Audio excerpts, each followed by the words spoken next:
The groom's family thought they had everything under control. Just hours before the ceremony, they cornered the bride with a secret prenup, mocking her, humiliating her, and daring her to walk away. She signed with a calm smile, saying nothing. But at the altar, when it was her turn to speak, she revealed something that made their faces drain of color. This is the story of a bride they underestimated, and the shocking twist that turned their scheme upside down. Hello family, welcome back. Before we begin, I have a small but heartfelt request. Please, subscribe. Your support is what keeps these stories alive. Every time you click that button, you're helping us share voices that would otherwise be forgotten, and stories that deserve to be heard. And in the comments, tell us where you're watching from, because together, we are not just telling stories, we are keeping hope alive. The Hayes mansion glowed with golden chandeliers, their light spilling across marble floors and walls lined with family portraits that whispered of power, money, and a legacy guarded for generations. Guests in shimmering gowns and tailored suits filled the grand hall, clinking champagne glasses, laughing too loudly, and sneaking curious glances at the young woman standing at the center of it all. Emily Carter. Her soft smile and modest grace contrasted sharply with the ostentatious glitter of the Hayes family wealth. She wore a dress that wasn't designer but looked regal nonetheless, a reflection of her natural elegance. Tonight was her engagement party, her official entry into the world of the Hayes family. And though the warmth of the celebration seemed directed at her, Emily could feel the cold currents underneath. Standing at her side was Richard Hayes, tall, polished, and the kind of man who knew how to charm a crowd. He kept an arm loosely around her waist, whispering sweet nothings into her ear for appearances, though his eyes often wandered, scanning the room as if searching for approval. Everyone watching would say Emily had caught the jackpot, a wealthy heir from a family of influence. Yet behind Emily's gentle smile was a knot of unease. It wasn't the luxury, she could adjust to that. It was his mother, Margaret Hayes. She moved through the crowd like a queen inspecting her subjects, her diamond necklace catching the light with every deliberate step. The woman's gaze could cut glass, and though she greeted Emily with polite words, her eyes never softened. "Emily," Margaret said at one point, her voice smooth but laced with superiority, "you look lovely tonight. I must say it's impressive how well you fit in." Emily forced another smile. "Thank you, Mrs. Hayes. I'm grateful for everything you've done." Margaret's lips twitched, something between a smirk and disapproval. "Yes, gratitude. It's an admirable quality. I hope it lasts." The words hung in the air like perfume that quickly turned sour. Emily tried to shake it off. She told herself it was just nerves, that Margaret would warm to her in time. Richard squeezed her hand as if to reassure her, but his grip was light, perfunctory. Later that night, Emily overheard two young women gossiping near the champagne table. "They say Richard's been seen at that rooftop bar downtown," one whispered. "Not alone either." Emily's ears burned.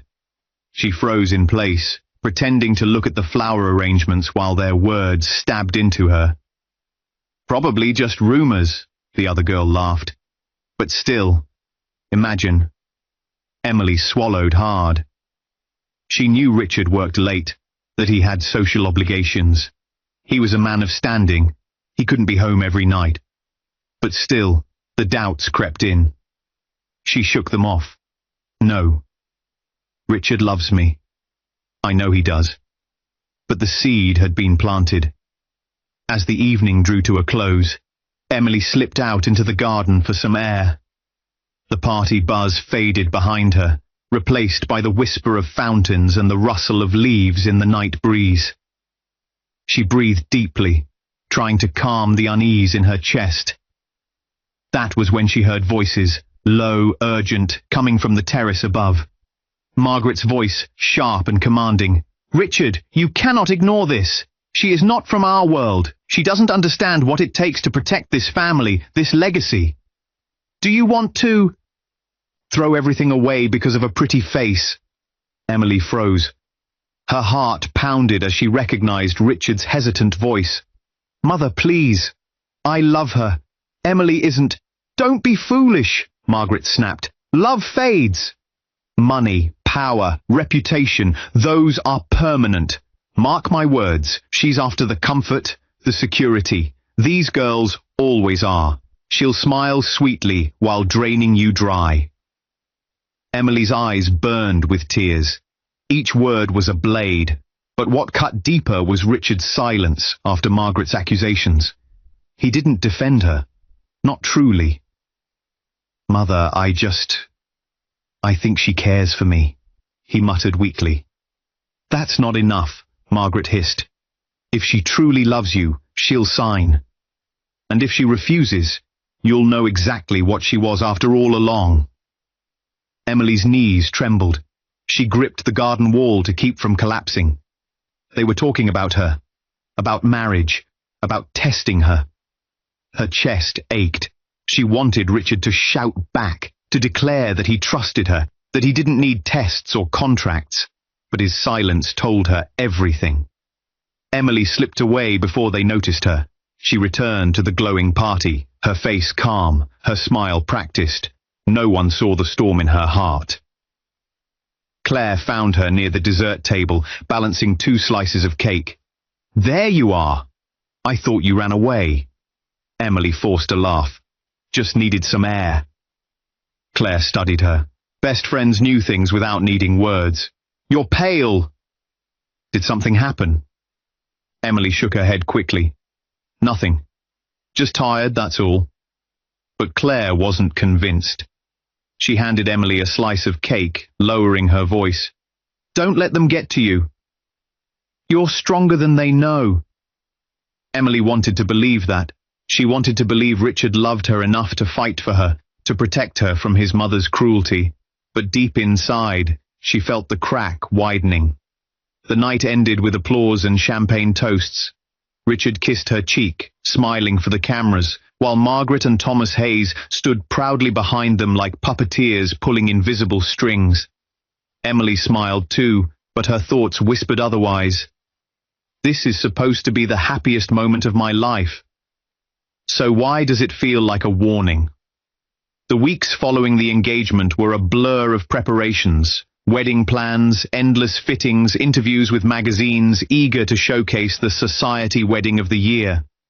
To outsiders, Emily and Richard were the perfect couple, young, beautiful, destined for a glamorous future. But beneath the surface, tension brewed. Margaret inserted herself into every decision. Flowers, guest lists, even the design of Emily's gown. We must keep the family's image consistent, she would say, her tone always sugar-coated but unyielding. Emily found herself nodding politely, even as she felt her identity being erased. Richard, meanwhile, grew distant. He was always busy, always rushing from one meeting to another. When they were together, he was affectionate, but distracted, his phone buzzing constantly. Emily tried to ignore it. She told herself this was just the stress of wedding planning. But Claire noticed. You're excusing too much, Em, Claire said one afternoon over coffee. A man who loves you doesn't make you doubt every word. You deserve someone who chooses you, fully, not halfway, not when it's convenient. Emily stirred her drink in silence, unwilling to admit how deeply those words stung. Then came the dinner at the Hayes mansion. A formal event. Just family. Emily sat at the long oak table under the watchful gaze of ancestral portraits. Margaret's every question felt like an interrogation. So, Emily, Margaret began, slicing into her steak. What does your family think of all this? It must be overwhelming for them, stepping into our world. Emily smiled politely. They're happy for me. They only want what's best. Margaret's eyebrows arched. I see. And what is best for you, Emily? Comfort, security, a lifetime of ease. Emily's fork paused mid-air. She met Margaret's eyes, searching for a hint of warmth, but found only challenge. "I want love," Emily said softly but firmly. The table fell silent. Thomas gave a low chuckle, shaking his head as if amused by her innocence. Richard shifted uncomfortably, his eyes on his plate. Margaret smiled coldly. How quaint. That night, as Emily left the mansion, she caught Richard by the arm. "Why didn't you say anything?" she whispered. "When your mother speaks to me like that." Richard sighed, running a hand through his hair. "Emily, you know how she is. She doesn't mean it. She just wants to protect the family. You don't need to take it so personally." Her chest tightened. "So I should just accept being insulted? Humiliated?" "Please, don't start," Richard muttered. "It's just how things are. Once we're married, it'll be easier." Emily pulled away, staring at him with wide eyes. Easier? He didn't understand at all. Or worse, he did, and chose not to care. That night, Emily lay awake, staring at the ceiling. Her mind replayed Margaret's accusations, Richard's silence, the whispers of infidelity, the weight of wealth and expectations pressing down on her. She had stepped into this engagement with hope, believing love could bridge the gap between their worlds. But now, cracks were spreading across that hope like fractures in glass. Still, Emily told herself she had no choice. Her family adored Richard. They saw him as her protector, her happily ever after. If she walked away, she would not only break her own heart, but theirs. And so she resolved to endure, to smile, to nod, to keep her pain hidden. But deep inside, a quiet voice whispered a truth she wasn't ready to face. This was only the beginning. And the storm ahead would be far worse than she imagined. If you haven't subscribed yet, we'd love for you to join our community by hitting the subscribe button. Through our stories, we build hope and give a future to children and women who have been abused all over the world. Motivate us by subscribing and turning on your notification bell, so you never miss a story that matters. Also, let us know in the comments, where are you watching from and how did this story speak to you?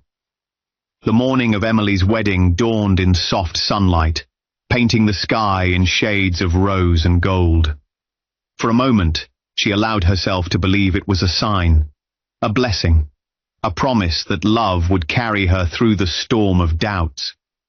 Her reflection in the mirror showed a bride radiant in white silk, her veil flowing like water, her eyes lined with hope and exhaustion all at once. The house buzzed with nervous energy. Bridesmaids hurried through hallways, florists arranged bouquets, and photographers snapped candid shots. Yet amid the bustle, a shadow stretched longer than the light. At precisely 10 o'clock, a knock sounded on the door of Emily's dressing room. Claire, fixing Emily's veil, frowned at the intrusion. "Who is it?" she asked sharply. A man's voice answered, cool and unfamiliar. "Hayes, family attorney. The groom's parents would like a word with Miss Carter." Emily's stomach clenched. She exchanged a glance with Claire, who immediately bristled. "This isn't the time." But Emily raised a hand, her calm masking the unease curling inside her. "It's fine.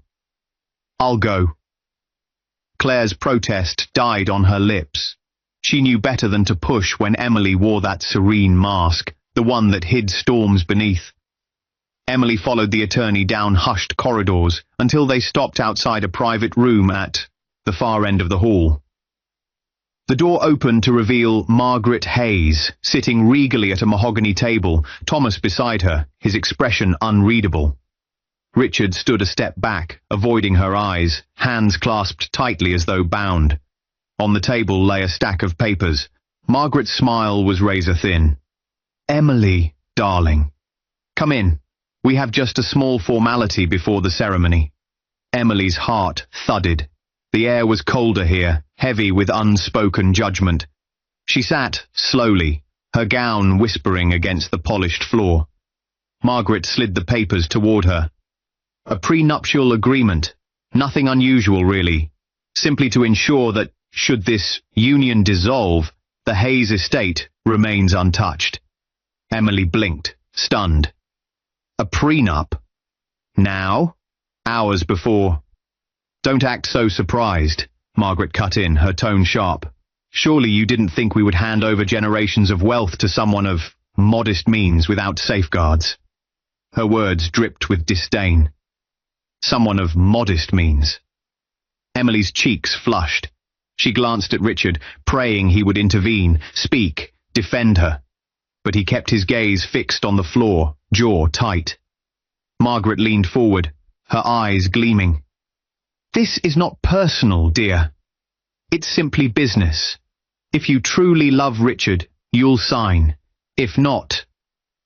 She let the silence stretch like a knife hovering over the table. You're free to walk away. Better now than later. Thomas chuckled under his breath. Though something tells me your family would be devastated if you abandoned the Hayes name today. Imagine the shame. Emily's chest constricted. They weren't only humiliating her, they were trapping her. If she refused, she would shatter her family's pride, humiliate them in front of the entire town. If she agreed, she would erase her dignity, walking into marriage already stripped of power. Her throat tightened, but she managed to whisper, "Why now?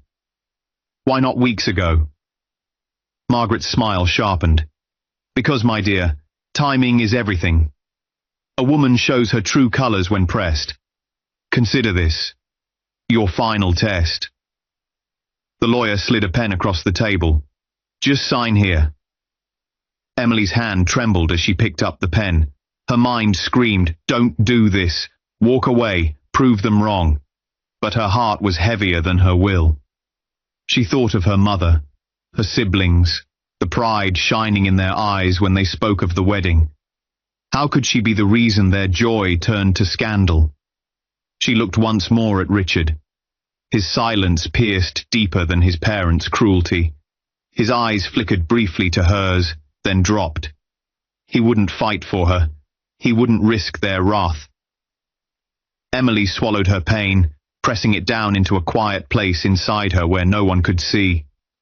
With a steady hand, she signed her name.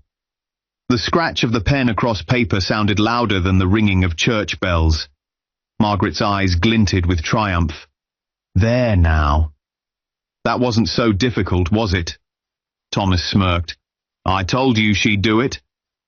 Girls like her never walk away when they've reached this far. They laughed softly between themselves, their amusement as cruel as the ink that now bound Emily. Richard finally looked up, his lips parting as though to speak, but no words came. His silence was worse than mockery. It was betrayal wrapped in cowardice. Emily rose to her feet, folding her hands gracefully in front of her. Her face betrayed no anger, no despair, only calm. Thank you, she said softly, for showing me what family means to you. Margaret tilted her head, frowning slightly at the calmness in her voice, but Emily did not falter. She smoothed her dress, turned toward the door, and walked away. As she stepped into the hallway, her composure finally cracked. She pressed her hand against the wall, her chest heaving silently. Tears burned at the corners of her eyes but never fell. She would not let them see her break. Not now, not ever. Claire was waiting near the dressing room, her face etched with worry. What happened? You've been gone forever. Emily shook her head, forcing a smile. Nothing. Just details. Claire studied her closely, recognizing the lie but choosing not to press. Instead, she squeezed Emily's hand. You don't have to do this if you don't want to. No wedding is worth your soul. Emily's smile faltered. I know. But today isn't about me alone. Too many people are watching. She turned toward the mirror, adjusting her veil again. Her reflection showed not a broken woman, but a bride cloaked in resilience. Her eyes shimmered with a fire that Margaret Hayes had failed to extinguish. Leaning closer, Emily whispered, so only she could hear, This wedding will be unforgettable. The hours crawled by until the ceremony. Guests filled the grand cathedral, the sound of music swelling as families gathered, waiting for the spectacle of wealth and love. Richard stood at the altar, his suit flawless, his smile strained. Margaret and Thomas sat proudly in the front row, convinced they had secured their legacy. Emily, behind closed doors, took one last deep breath. She touched the spot on her gown where her heart beat hardest. Pain still echoed in her chest, but beneath it, something new stirred. Something sharp, unyielding, dangerous. Humiliation had burned her once. But at the altar, she promised herself, the fire would burn in another direction. And when the doors opened and the world turned its eyes to her, Emily Carter walked forward not just as a bride, but as a woman who had already begun writing the next chapter of her own story. The cathedral bells tolled in deep, solemn echoes, their sound rolling through the city like an ancient announcement of fate. Guests filled every pew, the air humming with whispers and perfume. White roses lined the aisles, their petals glistening beneath the soft light of stained glass windows. To an outsider, it was a flawless wedding, grand, elegant, the kind of spectacle reserved for families of legacy. But for Emily, hidden behind the heavy doors at the back of the church, the beauty felt like a cage. Her veil framed her face like a curtain, hiding the quiet storm beneath her calm expression. Her lips curved into the faintest smile, her steps steady, her posture regal. To the crowd waiting for her entrance, she would look every bit the radiant bride. Yet only Claire, standing close by, saw the truth flickering in her eyes. Calm, yes, but not soft. Cold, measured. "Are you ready?" Claire whispered, adjusting the lace. Emily met her friend's gaze. "I've never been more ready." The doors opened, music swelled, and the congregation rose as Emily walked forward, each step deliberate, each movement graceful. Cameras flashed. Gasps of admiration followed her down the aisle. At the altar, Richard Hayes stood in his immaculate black suit, his smile polished for the crowd. Behind him, Margaret and Thomas sat in the front pew, smug pride etched into their faces. They believed they had already won, that Emily, having signed their cruel contract, had been put in her place. But Emily's face revealed nothing. She carried her bouquet like a queen carries a scepter, her steps echoing a silent promise. "You will not see me break." The ceremony began with prayers and blessings, voices rising and falling in practiced rhythm. The priest spoke of love, unity, and devotion, words that rang hollow in Emily's ears. Her gaze flickered once toward Richard, who met her eyes briefly before looking away. His skin shone faintly with sweat, though the cathedral was cool. When it came time for vows, the cracks began to widen. Richard cleared his throat, his voice unsteady as he repeated the priest's words. "I, Richard Hayes, take you, Emily Carter." His voice wavered. He swallowed hard, pausing too long between lines, sweat beading at his temple. Guests shifted in their seats, murmurs rising, wondering why the confident groom seemed so unsure. Margaret's eyes narrowed from her pew. Thomas frowned, his jaw tightening. Emily stood silently, watching him. She saw more than nerves. She saw guilt. Just then, Claire's phone buzzed in her hand. Startled, she glanced down, instinctively shielding the screen from curious eyes. A new message. Her breath caught as she tapped it open. Her blood ran cold. The images staring back at her were damning, grainy but clear enough. Richard, in a hotel suite, lips locked with another woman, his arms tangled around her. The timestamp read 3 weeks ago. Just 3 weeks. Claire's hands shook. She had suspected something for months. Whispers in society circles, vague rumors she had tried to chase down for Emily's sake. But now the proof was undeniable, cruel in its timing. Her heart hammered as she debated. Should she show Emily now? Or wait? Her eyes flicked up, meeting Emily's. Emily tilted her head the slightest fraction, as if sensing the weight of Claire's gaze. Claire, with trembling resolve, angled the phone discreetly toward her. Emily's eyes dropped briefly to the screen, her expression unchanging. Not a blink, not a flinch. She lifted her eyes again, calm as ever, veil falling back into place like armor. Claire's throat tightened. Any other woman would have crumbled, gasped, fled the altar in tears. But Emily simply inhaled once, slow and steady. Inside, however, her heart cracked wide open.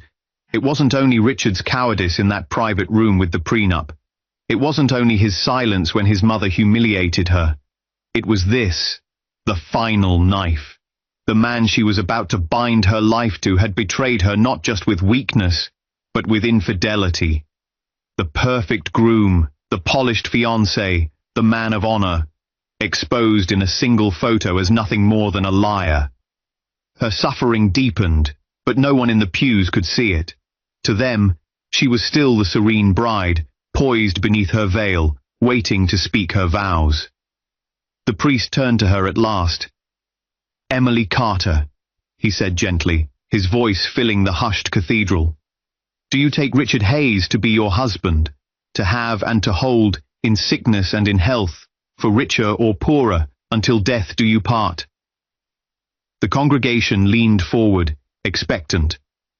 Margaret folded her hands smugly, confident in the answer. Richard straightened, relief flickering across his face, desperate for her to speak the words that would seal their image of perfection. But Emily did not speak right away. She smiled, sweetly, almost tenderly. The pause stretched long enough for whispers to ripple through the pews. Margaret's brow furrowed, Richard's throat bobbed nervously, and then Emily's voice rang clear, carrying across the cathedral. "Before I promise anything," she turned her head, her veil catching the light, her calm smile still fixed in place. "I have a few words to share with everyone here." Gasps fluttered through the crowd. The priest faltered, glancing uncertainly at Richard. Margaret stiffened in her seat, her face tightening into a mask of suspicion. Thomas leaned forward, his knuckles white against the pew, Richard's face drained of color. "Emily," he whispered, a warning laced with panic. But Emily stood tall, her bouquet steady in her hands, her voice steady as stone. She was no longer the timid bride they had cornered with contracts and silence. She was something else now, calm, deliberate, unstoppable. The cathedral fell into silence. Every eye was on her, every ear strained for her next words, and Emily Carter, radiant and betrayed, prepared to unravel the illusion of the Hayes family in front of them all. The cathedral was silent, so silent that the sound of Emily's breath beneath her veil could be heard by the front row. Her smile never wavered, her eyes shimmering with a calm so unnerving that Richard shifted uneasily at her side. "Before I promise anything," she repeated, her voice steady, clear, and deliberate. "I have a few words to share with everyone here." Murmurs rippled through the congregation. Guests exchanged confused glances. Margaret's posture stiffened, her fingers curling around the edge of the pew. Thomas narrowed his eyes, already sensing trouble. The priest opened his mouth to object, but Emily raised a hand with quiet authority. The simple gesture silenced him, and the entire cathedral. All eyes turned to her. She inhaled once, letting the moment stretch, letting anticipation coil tight in the room. Then she turned, not to Richard, but to the hundreds of guests gathered before her. "Marriage," Emily began, her voice ringing with quiet strength, "is supposed to be a union built on trust, love, and respect. But what do you do when those things are stripped away? When the very foundation is nothing but lies?" A ripple of discomfort moved through the crowd. Richard's smile faltered. Emily continued, her voice sharp but never trembling. Just hours before I walked down this aisle, I was called into a private room. There, I was humiliated by the very family I was meant to join. Richard's parents, Margaret and Thomas Hayes, presented me with a secret prenuptial agreement. Gasps shot through the cathedral. Heads whipped toward Margaret, whose face paled, though she tried to maintain composure. "They told me," Emily pressed on, her voice cutting through the whispers, "that I would never touch a single cent of their wealth. They mocked my background, sneered at my family, and dared me to walk away." A woman in the second row raised a hand to her mouth in shock. Someone else muttered, "Unbelievable." Emily's eyes swept over the guests, unflinching. "I signed it. Not because I accepted their insult, but because I refused to let their arrogance define me. I came here for love, not for money." For a moment, silence hung heavy. Then Margaret, her face flushed with fury, hissed under her breath, "Enough!" But Emily was not finished. Her gaze shifted, slow and deliberate, to Richard. But the prenup wasn't the only betrayal. Richard stiffened, panic flickering in his eyes. Emily's voice hardened. "While I prepared for this wedding, while I trusted in our future, Richard was busy. Just 3 weeks ago, he was photographed in a hotel room with another woman." A collective gasp echoed through the cathedral, louder than before. Emily raised her hand, and Claire, ever ready, stepped forward with her phone. She lifted it high, displaying the damning photos on the glowing screen. Murmurs exploded into shocked exclamations. Richard lunged toward Emily, his voice breaking. "Emily, stop! It wasn't like that!" But she stepped back, her eyes cold. "Not like that?" "Then explain the dates, the pictures, the evidence. Explain the cowardice of smiling at me in public while betraying me in private." Richard's face drained of color. He stammered, searching for words, but none came. Gasps turned into murmurs of disgust. Guests whispered furiously, some shaking their heads, others glaring at the groom. Margaret clutched her pearls, her mask of pride cracking as her son's sins were laid bare. But Emily wasn't finished. Her tone softened, calm, almost gentle, yet filled with iron. "You see, the Hayes family thought they were clever. They thought they had all the power. They mocked me, believing I was marrying into wealth because I had none of my own. They thought I was beneath them."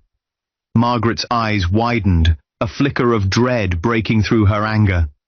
Thomas shifted uncomfortably, his knuckles tightening against the pew. Emily's next words cut through the air like a blade. "What they never bothered to ask, what they never cared to know, is that I am not poor. My late father, whom many of you knew as a quiet and humble man, left me controlling shares in a rising tech company. That company, in just the past year, has outpaced the Hayes family's holdings. I stand here today, not as a beggar at your table, but as a woman who could buy and sell everything you hold dear." The cathedral erupted. Gasps, shocked cries, the scraping of chairs as people turned to one another in disbelief. Margaret's face blanched, her composure shattering. Thomas's lips parted, but no sound emerged. And Richard's knees buckled as if the ground beneath him had been ripped away. Emily lifted her chin, her voice carrying over the chaos. "I never flaunted it because wealth doesn't define me. I wanted love. I wanted a partner. But clearly love was never what this family offered me." Richard stumbled forward, his voice desperate. "Emily, please, I didn't mean... This changes nothing. We can still... Stop!" The single word cracked through the air, silencing him. Emily's hand trembled slightly as she held her bouquet, but her voice never wavered. "You cheated on me. You betrayed my trust. You let your parents humiliate me, and you stood silent when I needed you most. And now you dare to beg for forgiveness, not out of love, but out of fear of losing everything." Richard's eyes filled with panic. "Please, I love you." "No," Emily said, shaking her head. You love control. You love appearances, but you never loved me. She turned back to the guests, her eyes steady. I came here to marry for love. But clearly love was never what this family offered me. Then, slowly, deliberately, she removed the engagement ring from her finger. Her hand hovered for just a moment before she let it fall, the sound of the ring hitting the marble floor echoing through the cathedral like a final judgment. She lowered her bouquet and dropped it at Richard's feet. Consider this ceremony over. For a long, stunned moment, no one moved. Then the whispers began to swell. Shock, outrage, admiration. Guests craned their necks to watch as Emily turned, her veil trailing behind her, and walked down the aisle with her head held high.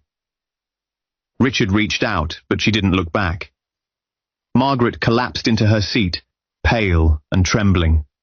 Thomas pressed his hands to his face, rage and humiliation etched deep into his features, and as Emily pushed open the cathedral doors, the world outside greeted her not with silence, but with chaos. Cameras flashed, microphones thrust forward. Reporters, dozens of them, were waiting. Claire's doing. She had tipped them off hours earlier, knowing Emily's story deserved to be told. Miss Carter, is it true? Did the Hayes family force you into a prenup? Do you have proof of Richard's affair? Is it true you're wealthier than the Hayes family? The questions rained down like a storm. Emily paused on the steps, the wind tugging at her veil, and for the first time in weeks, she felt free. She smiled faintly, her voice calm but clear as she answered, not to the reporters alone, but to everyone who would hear her story. When greed and arrogance blind you, you end up destroying yourself. True worth isn't measured by money or family name. It's measured by integrity, by love, by honesty.